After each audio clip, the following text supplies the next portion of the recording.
Good morning. We just tested the I can't even think what it is now. What's the matter with me? The butter.us Zoom, and I think our conclusion is that we'll stick with Zoom for now. For economic reasons mainly. Yeah, well, it was $30 to record there and get a pro account, and I have to see it what else you're getting that, which is a little expensive. But also, I think the noise suppression you're saying is better here, and yeah, I would say so. I mean, there is no background noise now, and I can hear you much clearer. All right. There's another advantage that I might say in, I would say, more authoritarian regimes.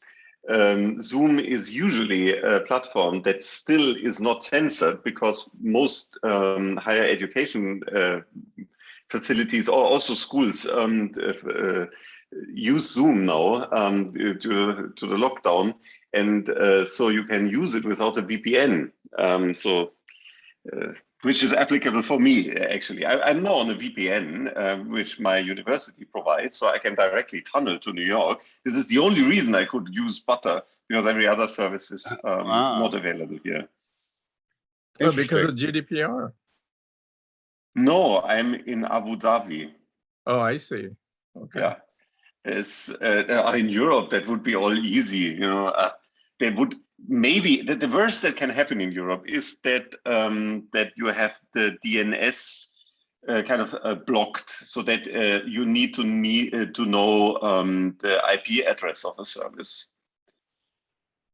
Yeah, I mean, but I noticed that Butter is not GDPR compliant, because when you go to their privacy policy, they don't give you the options to choose what kind of cookies you allow. Yeah. I mean, Zoom, it's debatable. I mean, Zoom, I think has somehow is allegedly compliant. It's just that I wonder how that actually would work with all the data that they store. I mean, have to store to make the service work.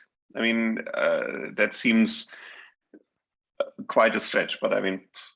Well, I mean, how most of them are dealing with it is they're saying, okay, these are the functional cookies, these are the essential cookies that are required. So whatever they need for the service, they make it part of the essential cookies.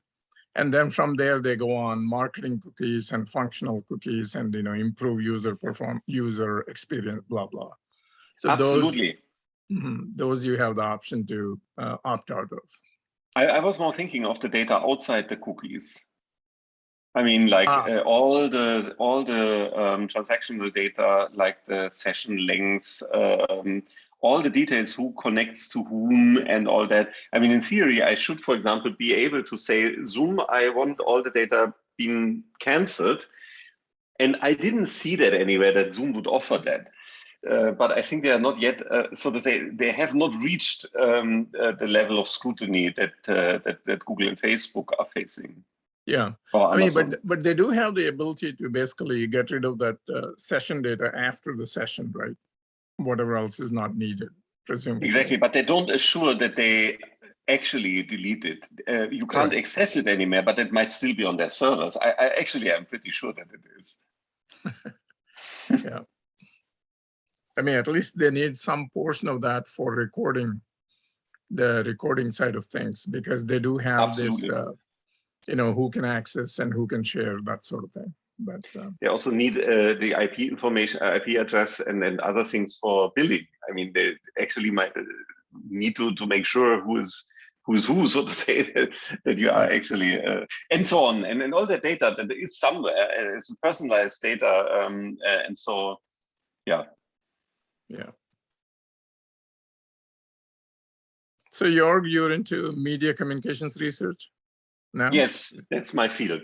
That has always been my field. I started in the late 90s. So in the mid 90s, I worked as a postgrad in in a research group. There was pattern detection in nonverbal communications. I mean, like really kind of detecting these clues out of observation videos or so, and doing statistics with it. And then for the following 20 years or so, I worked as a media researcher for television companies, for online companies also, and in the end then in advertising. So that is, so to say, my corporate career. In 2012, I started a small company called Datarella. We did, in the beginning, we did mobile communications research. So we used basically the sensors of the smartphone to establish models, what people do. I mean, this was full consent. I mean, we had a panel of people who knew that they would have an app running on their smartphone that would track them and so on. And then from there, it was an interesting pivot that happened in 2015, because a friend of mine turned out to be one of the early people in Ethereum. And I just ran into her and we discussed certain aspects of data privacy and then kind of distributed data and so on. And I suddenly realized what had become out of the blockchain. And then the whole company slowly shifted to blockchain. And then this is what we did until I left in December 2018 when I sold my shares. We did mainly blockchain things. For example, we worked with the United Nations for the World Food Program. We built an asset management system to distribute the aid to refugees, which has been then I mean, working in Jordan in refugee camps. Basically, it's a debit card system, you could say, that runs on a blockchain, on an Ethereum-backed blockchain, so to say. And the point was that for the UN, they had a huge problem with auditing. I mean, these companies, these organizations, these charities are, of course, everyone is suspecting them to embezzle the money or to at least waste the money and not paying it out to people. And so audits are really super expensive for them. And in particular, in places like refugee camps and even in war zones or whatever, where the money is most needed, I mean, the audits are most difficult, of course. I mean, sending the PwC people to, I don't know, South Sudan or whatever, that costs really a lot of money. And so what the idea was to use a system that doesn't need audit because it's not under their control. And that seems to have worked out really well. It's still operational and they are using the system. I mean, my development team is still maintaining that and enlarging that also. So it's still completely running and going on. And then from starting there also, I mean, I had also another project much earlier in my life, like in 2006, I started working with other people on looking at liquid democracy and like cooperative decision making. And in the end, I saw that fail. I mean, we had a big project in Germany called Liquid Feedback. That was the decision making in the Pirate Party, and I was totally fascinated by that, and did a lot of work with that, and then it didn't really work out for various reasons. I mean, it had, although it technically perfectly, I mean, it was always smoothly running. So it was not the technology; it was acceptance. It was unresolved issues with privacy. I mean, like you have. Either people are, I mean, your vote is accountable in a way, or you have secrecy of the vote. It's the old ballot machine problem, but much harder actually. And then you have the bully problem that people start acting like on social media in a disgusting way and kind of bully people out not to participate and so on. And that all happened within very short time, like within a year or so, that completely exploded. And so, and then I wondered if there is, when the idea of crypto economics started, if there is actually remedies in there. But I didn't get very far with that. But now, I mean, this is how Jim And I met Doug Rushkoff, whom I know from other times, introduced us because I just, when I was in New York last, I just mentioned that I would like to continue working with there. I mean, also people from the Ethereum Foundation have approached me and asked if I would be interested in the project. And then Doug suggested that that we just look into what was done here with the art chain and the collaboration project here. Yeah, and then we started, and yeah, sorry. No, we're still struggling with many of the same issues. I mean, basically, it seems like anytime you have a community, there is all these things that you're talking about, the bullying side of things and the hijacking the agenda, hijacking the discourse, so to speak, to create a particular perspective. Because at the end of the day, I think it becomes an economics between the amount of both physical time and the emotional or mental energy that people have to participate in a certain thing. So for the balance to show up, everybody needs to participate. And when there is not as much of an incentive for that, there seems to be a lot of game playing that is very possible to take over things. The motivated few can derail the principles on which you're trying to build the thing. Yeah. Well, basically, when you get over when you get over four groups larger than four, the chances are good that there will be two people that can't work together, and you have to arrange it so they don't have to work together. You get over about 12, what happens is you have without strong leadership, you have fragmentation, and you have rebellions within the group. You have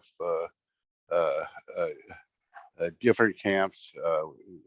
You have us against them syndrome entering, and then when you get over the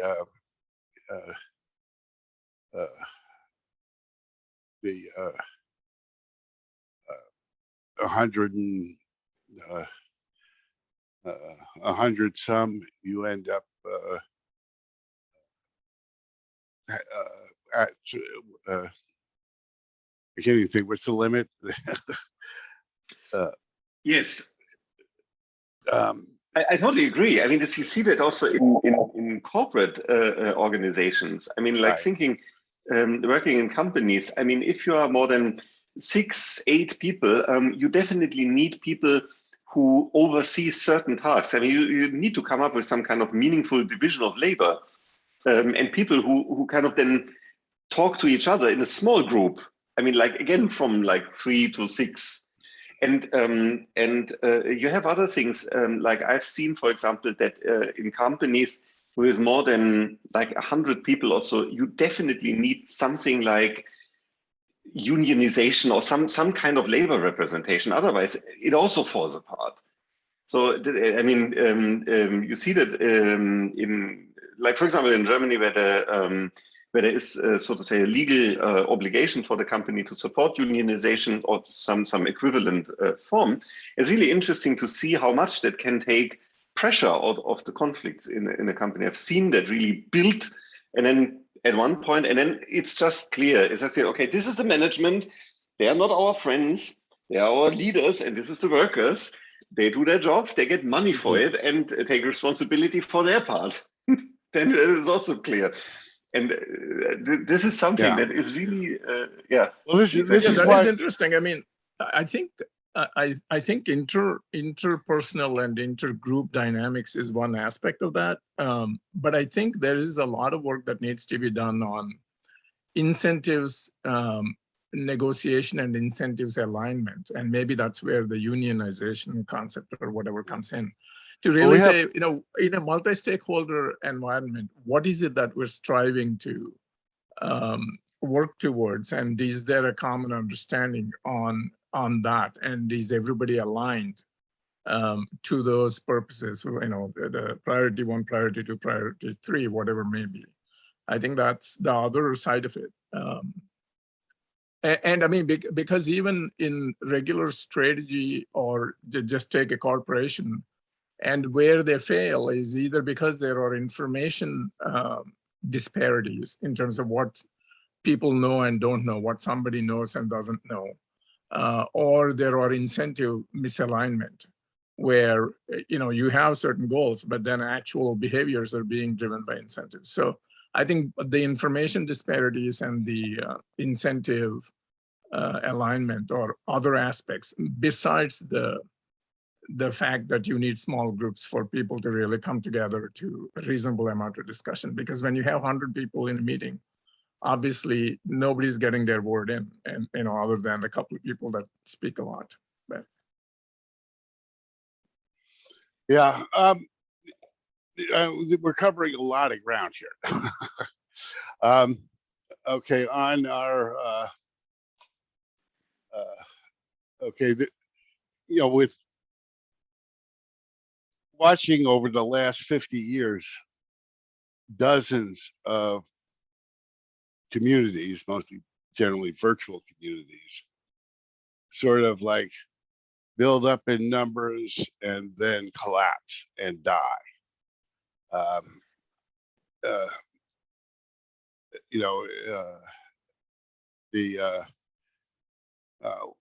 thing that I'm trying to work out in Team Human is trying to, I guess, guide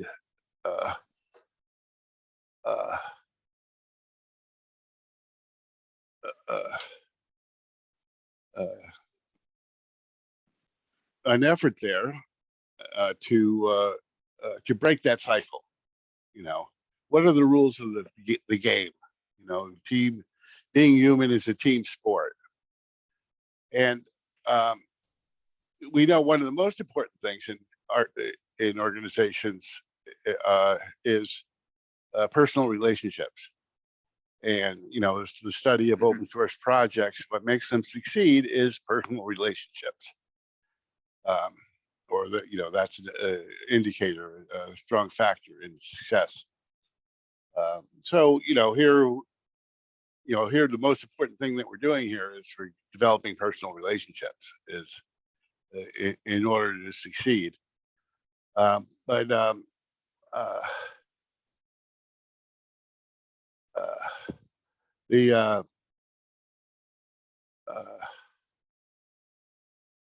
what I've been doing here is, first of all, Doug's gotten off onto the bandwagon of act locally and into geographic locality.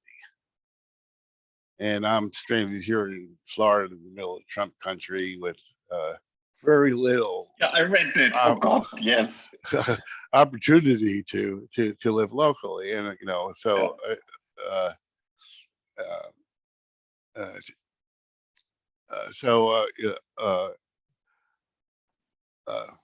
So on the one hand, I'm fighting that. The other hand, I'm saying, well, Doug's complaining to me that he's working 7 to 8 hours a day, answering emails. And I said, don't do that. That's crazy. Okay, it's not. It's ineffective. I mean, what you need is an auto email responder that tells people to join Team Human and offers them an opportunity to facilitate a channel in the Discord on their project to get help, because helping each other is what Team Human, is about, or should be about.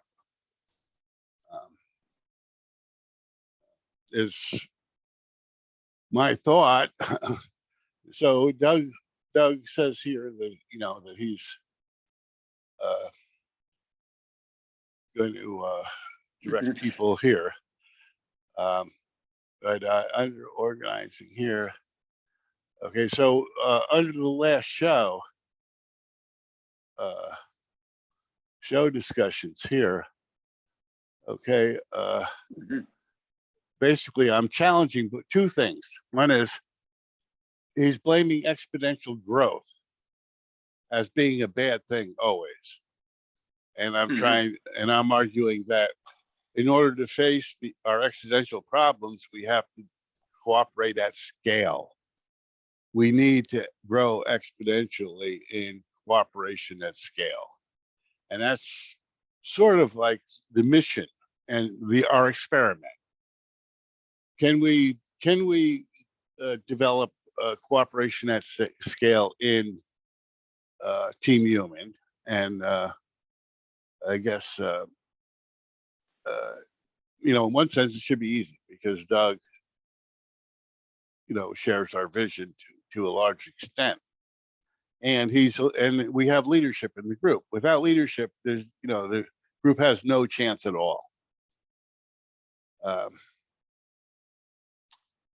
So we go over that, and then in governance under organizing, we have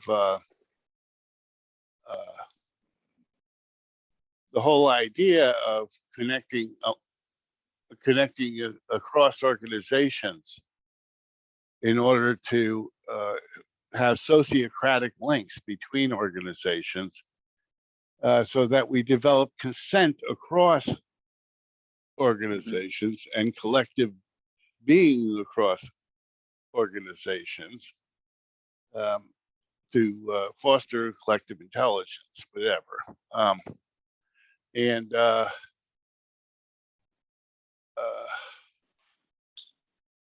it's like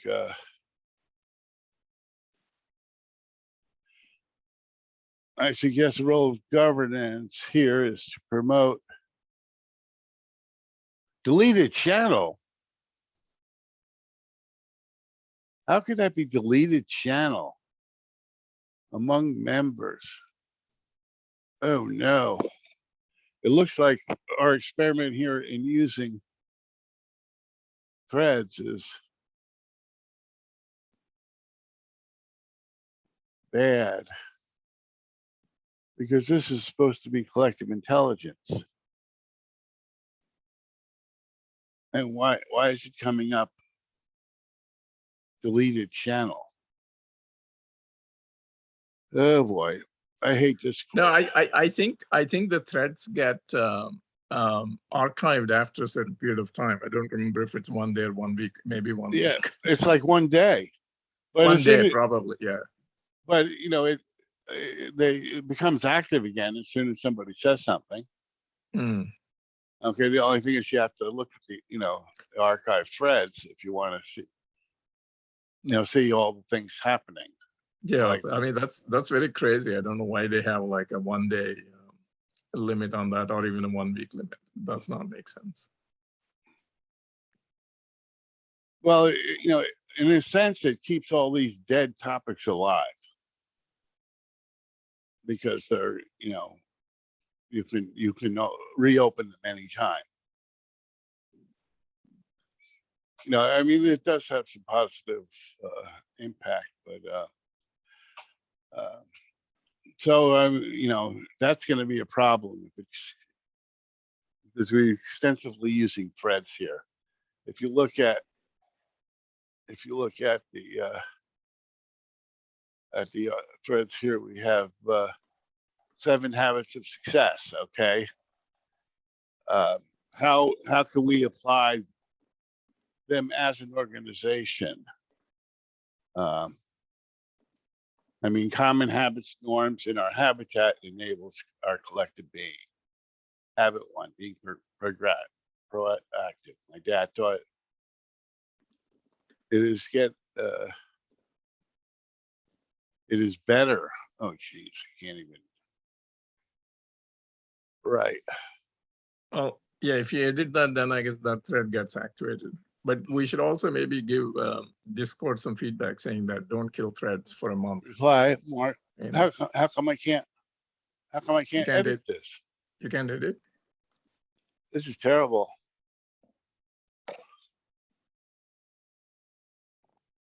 It's better to act and be wrong than to not act. Okay, in any case, you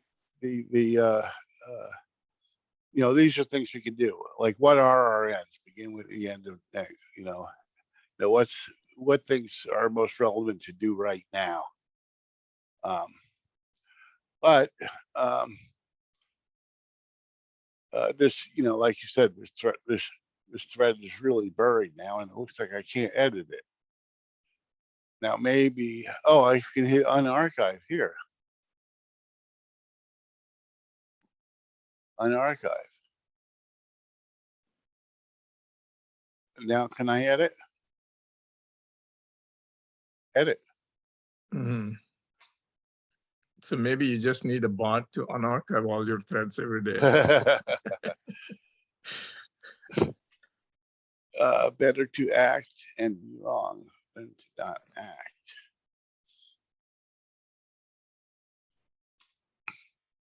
Okay, so I guess we can see what action we get in governance here.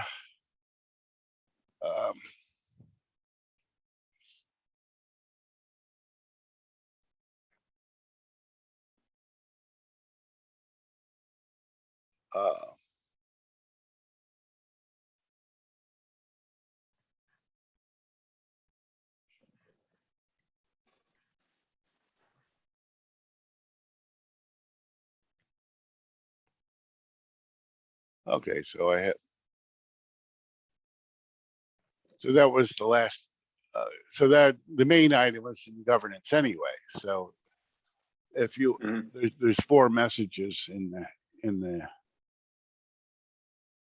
the replies, which whether they're archived or not, I don't think it makes a difference, but I'm not sure. What I don't like is that deleted discussion thing. And oops. And like you said, collective intelligence. This thread is archived. You can send a message to unarchive it. Now, how come in this one I can't unarchive?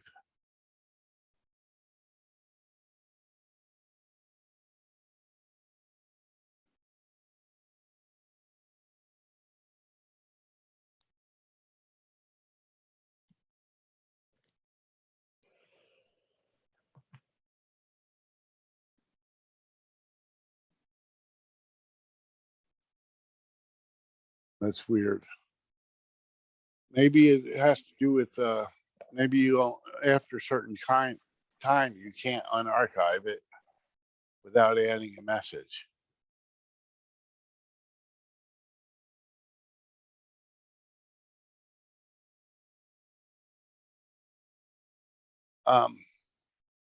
So if we wanted to say something in collective intelligence today,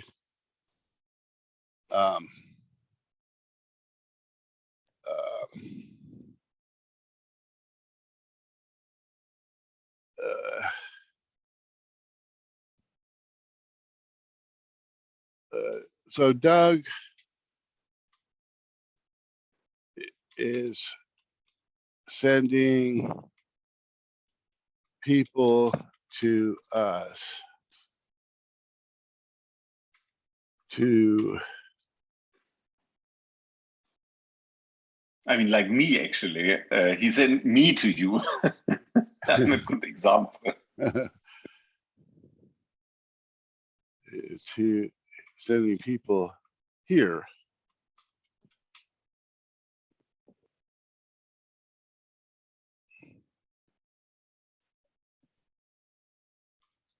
Instead,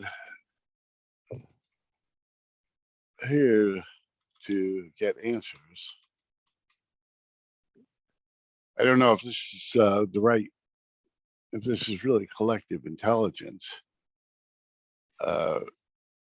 Rather than spending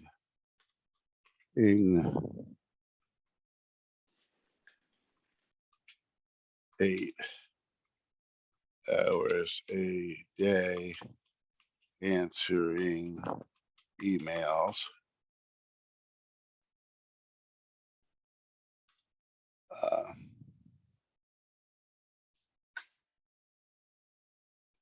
Is now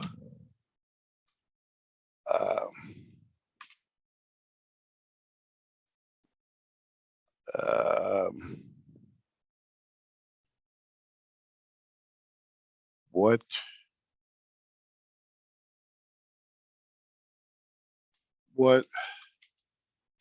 should we do to ensure they get intelligent answers?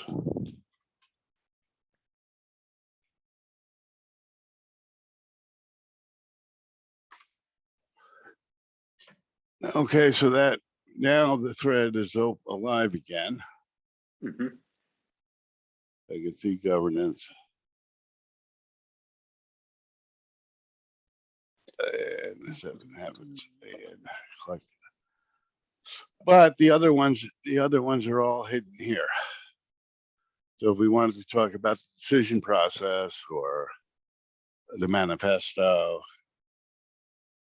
you know, having them archived is better than not having them, Mhm. I think.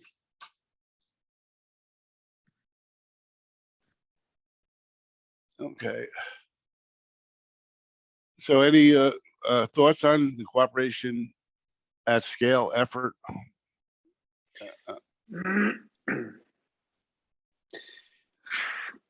I mean, that is really I think, an unknown question. I mean, we have these examples now in, I mean, as mentioned, in crypto economics, where it seems to work or have been working for a while, that people in total anonymity, globally distributed, cooperate over a long time without clear leadership.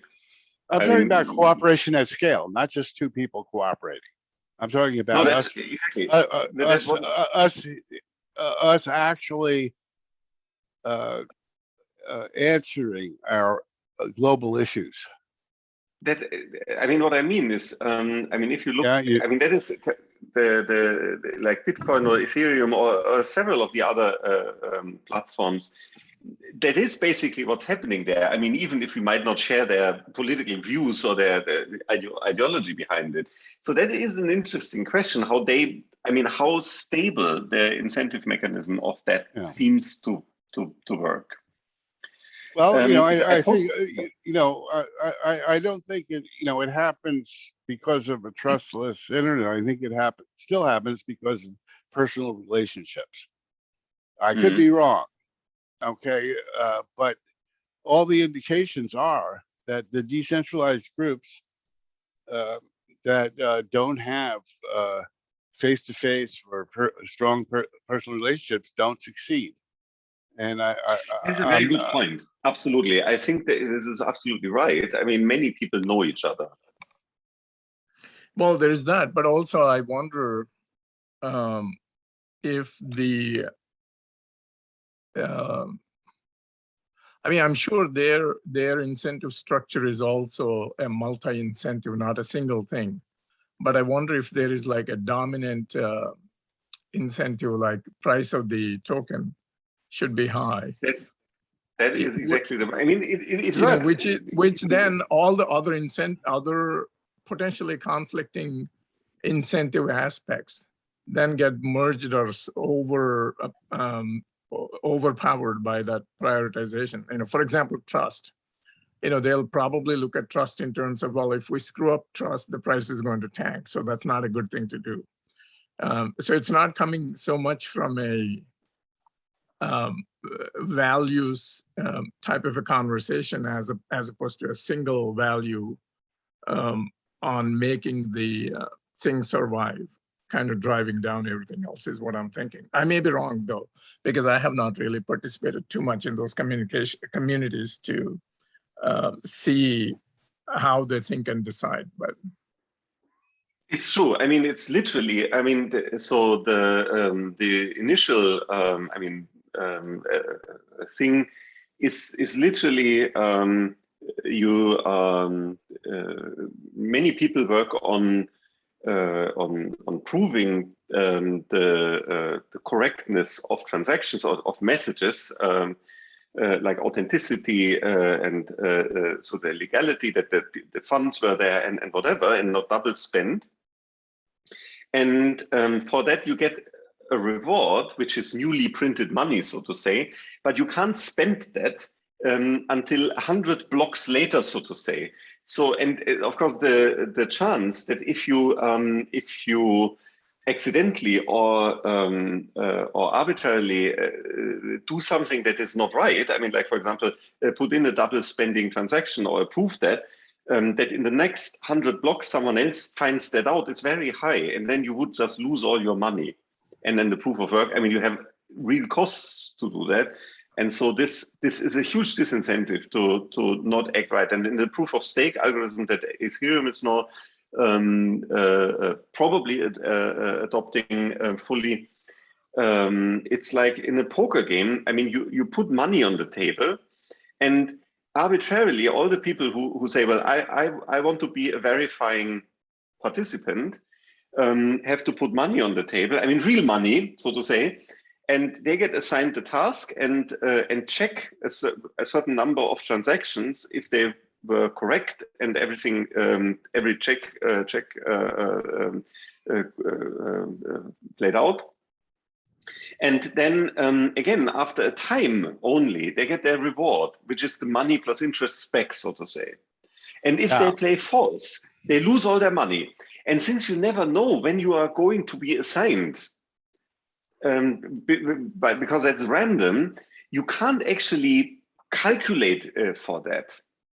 And it's incredibly hard because of the cryptography that's applied to falsify things that have already been approved, because that is incredibly difficult. I mean, you can say, like, probably all the computation power of a major nation state can probably falsify things that are like half an hour ago, but not more, because you would need so much computation power to hash and rehash that all. And so that creates, in this one use case of approving transactions, that creates a stable cooperation without trust. This is the interesting thing. Yeah, but I think that enables it. I guess what I'm suggesting is action.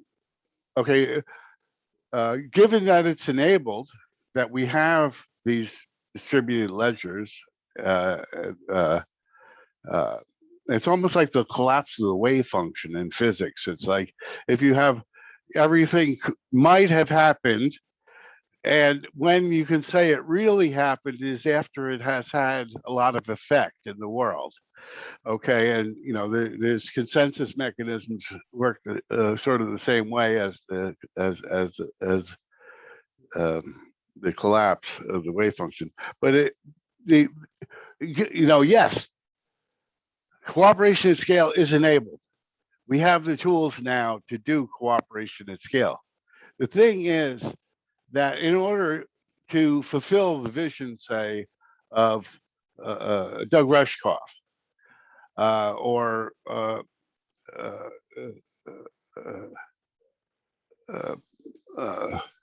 any futurist, or populating the galaxy and beyond, we're not cooperating. Okay, you got one guy, Elon Musk, who's going to Mars, or maybe two guys, but I mean, we're not cooperating at scale on our existential issues, or just thriving of humanity as a civilization. We're not. Absolutely. And I mean, just to make that clear, just to disclaim that, I'm not sure of that the blockchain idea is even working at anything else than what they do.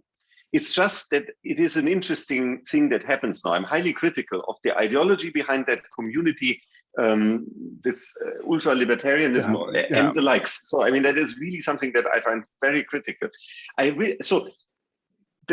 What brought me to it, however, so when I joined the Pirate Party, so my bubble in the Pirate Party were all like anarcho-syndicalists, so to say. They were all left extreme anarchists, so to say, and they and what I saw there is in the beginning a huge amount of cooperation, a bit like in Wikipedia.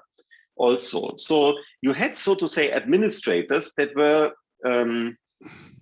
chosen that had a bit more power, like to prevent the worst from edit wars and so on. Well, I believe our bounty system was derived from private party concepts, and I could be wrong. Maybe a fringe of the Pirate Party, but you know, I mean, one of the things was the 3 pirate rule that we used for deciding on doing an activity.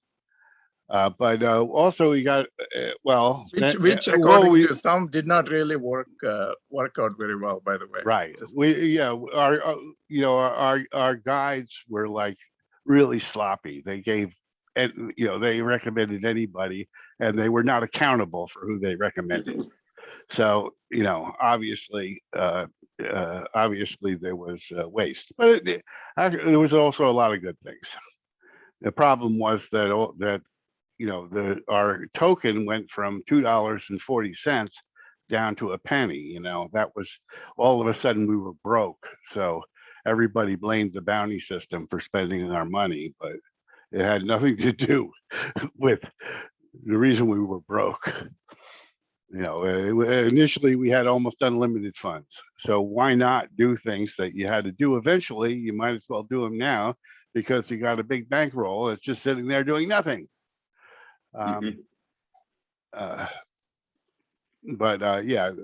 got bad mouth. But the new rgov system, we're using this trust metric for power from the top down, along with the liquid democracy from the power going up.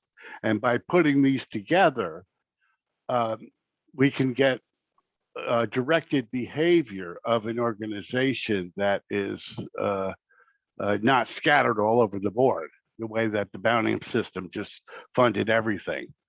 Okay, you actually can, go with a singular purpose or an organizational purpose, while all the individuals are autonomous, and nobody can tell them what to do. They do what they want to do, but there's a certain amount of budgeting and incentive that's the common will of the collective intelligence of the organization, which is maybe is different from all the individuals.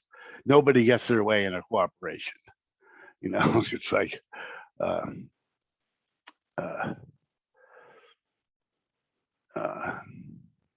but we're coming down to 9 minutes left before Rao has to leave. I think I can certainly skip the Casper meeting. I don't know what the topic may be. I don't know if you want to attend it, Jeorg. I do want to ask Jeorg one question. So yes, in terms of what Jeorg is saying about the how the crypto communities may have figured out a way to collaborate or at least work together, are you suggesting that basically putting some kind of a financial reward penalty system behind everything that is done or said might somehow improve the coordination? Is that where you were going, or you had a different thought? That is what happened. I mean, that is what keeps them going.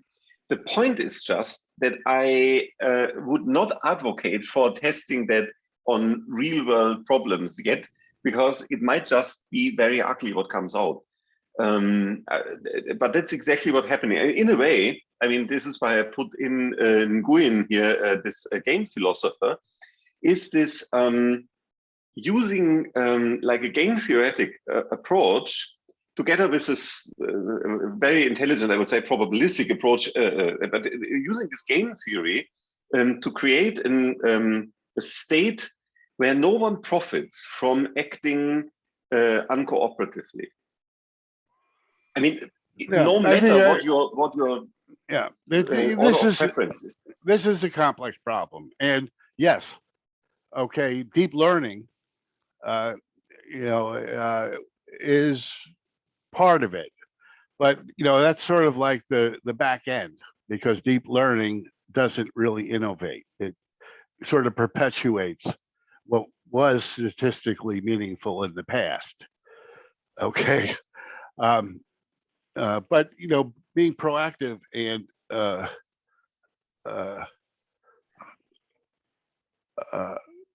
promoting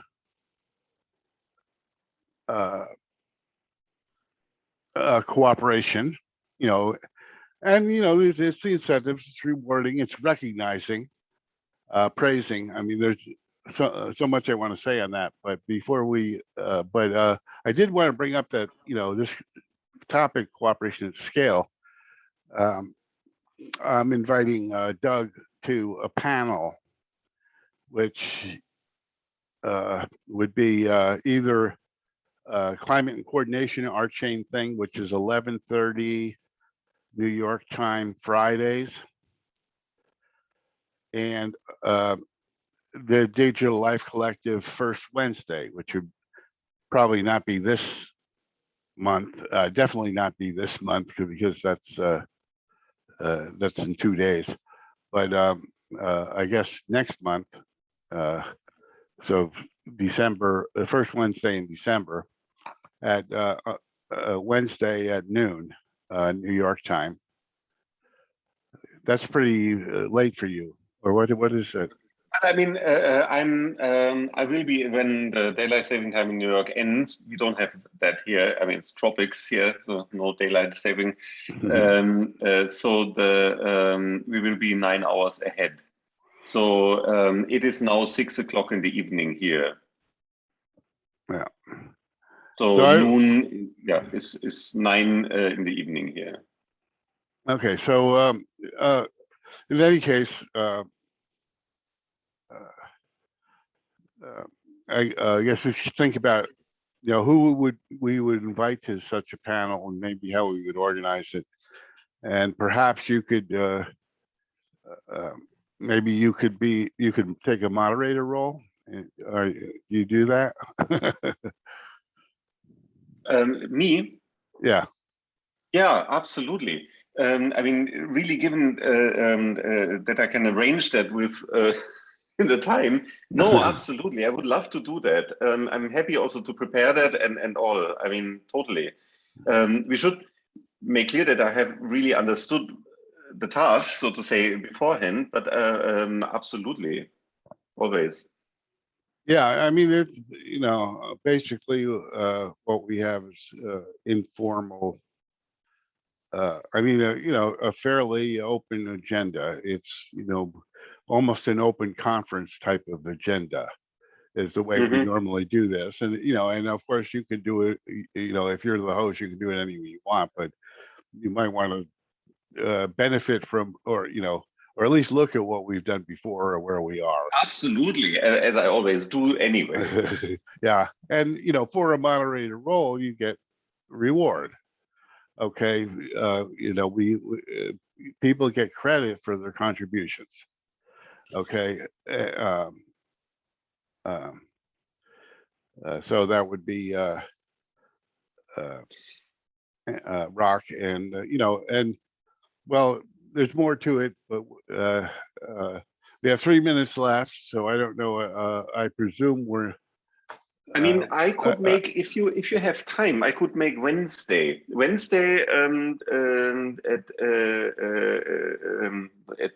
now, so say that's 10 your time. Yeah, well, we have to see when Doug can come, right? It's going to be. I was thinking just to continue the operational questions, that we can just that you can just tell me what you expect from me, or what would be a meaningful contribution here. Yeah, I mean, actually, if you guys want to continue now, you can continue. I have to go to the other meeting, but I think for me, it's guys... also. I mean, so it's a different task. I am in charge of preparing dinner. So okay. Yeah. Okay. So yeah. So let me know when you're available, Jeorg, and we'll take the next steps. absolutely, wherever they are. I'll write that to you. And also because of the daylight saving times, I would have suggested if you could shift to Wednesday anyway. I'll write to you in a second. Okay. Very good. So very good. then, That was a very nice meeting. okay. So so we'll see you Wednesday. I'm looking forward to that, and it was great meeting you, Rao. Yeah, same here, Jeorg. I'm sure we'll see each other again. I've got some full-time responsibilities at our chain, so I'm not as involved with the work that Jim and Doug and others are doing, but I'll contribute as I can. So very good. Very good. So see you nice meeting hopefully you. soon, and see you, Jim, hopefully on Wednesday. All right. Sounds good. Very good. See you all. Bye-bye. Bye-bye. Bye.